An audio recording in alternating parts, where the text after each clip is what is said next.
45 জনের সিট ভর্তি আছে, 55 জন, মানে অনেক লোক বেশি আছে, নিচেও আছে। তারপরে ডাক্তার আসতেছে তো দেখতে গেছে, নার্সরা লিখে দিছে যে আসছে। সকালের নাস্তা পেয়েছেন? নাস্তা দিয়েছে আপনাকে? কি নাস্তা দিছে? লোক দিছে। র্যান্ডম একদিন এসে দেখে যাবো আপনাদের ঠিক আছে কিনা। ঠিক আছে, 100 প্লাস আছে, 100 গ্রাম 200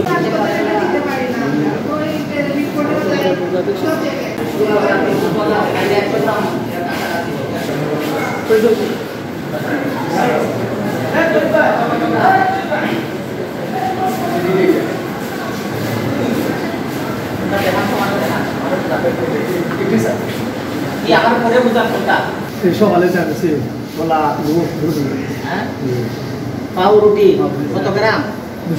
280 গ্রাম পাউরুটি। আমরা পাউরুটিটা স্যাম্পল হিসেবে আমরা ওয়েটটা পরিমাপ করে দেখবো যে পাউরুটির ওয়েট আপনারা ঠিক দিচ্ছেন কিনা। ঠিক আছে, তারপর ডিম। এইটা বান্ডেল থাকলে প্রতি সেনমানিতে টাকা বাঁচবে। বিকাশ সেনমানি বান্ডেল কিনে জিতুন প্রতি লেনদেনে।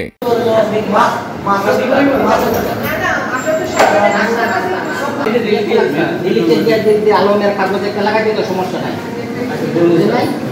না বলবো না, এটা টাকা বাধ্যতামূলক। আজকে আমরা দুদক প্রধান কার্যালয়ের নির্দেশনা মোতাবেক হবিগঞ্জ 250 শয্যা হাসপাতালে অভিযান পরিচালনা করি।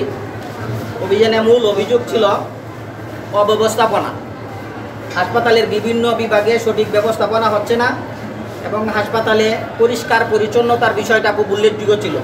পরিষ্কার পরিচ্ছন্নতা সঠিকভাবে মেনটেন করা হচ্ছে না। এর প্রেক্ষিতে আমরা আজকে অভিযান পরিচালনা করলাম।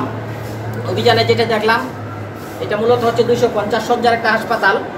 এই 250 শয্যার হাসপাতালে আজকের রিপোর্ট অনুযায়ী 576 জন রোগী ভর্তি আছে, যার কারণে রোগী অধিক হওয়ার কারণে এখানে আসলে সঠিকভাবে আমরাও কিছু বিশৃঙ্খলা পাইছি। অনেক রোগী তার বেডের চেয়ে নিচে অনেক রোগী আছে, বেডের চেয়ে রোগী নিচেই বেশি।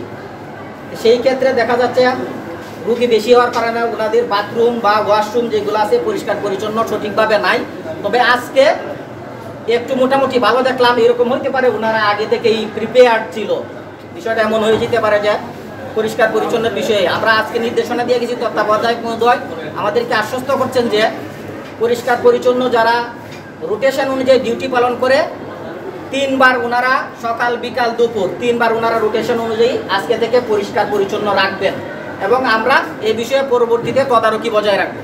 আমি আপনাদের জন্য বলছি, পরিষ্কার পরিচ্ছন্নতা এটা কিন্তু বাইলেটারাল জিনিস।